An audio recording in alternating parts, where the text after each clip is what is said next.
Hello friends, இதுதான் டே 1. நம்ம morning என்னென்னா டீ காஃபி எதுவுமே குடிக்காமல் இந்த வெள்ளை பூசணிக்காவை வந்து ஜூஸ் போட்டு குடிக்க போகிறோம்.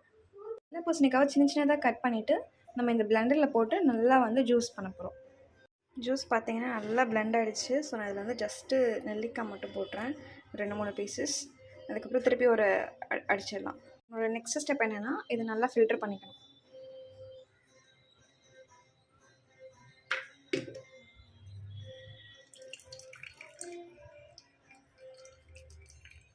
அந்த ஜூஸ் நல்லா ஃபில்டர் பண்ணி எடுத்ததுக்கப்புறமா ஒரு பிஞ்ச் ஆஃப் பெப்பர் அண்ட் அதுக்கப்புறமா ஒயிட் சால்ட் வந்து ஆட் பண்ணிக்க போகிறேன். என்ஹான்ஸ் டேஸ்ட் பார்த்தீங்கன்னா ஜஸ்ட்டு கொஞ்சமாக போடுறேன். இது சேம்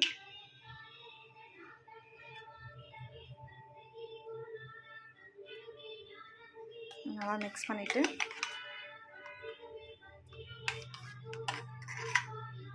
உங்களுக்கு பிடிச்ச ஒரு ஜூஸ்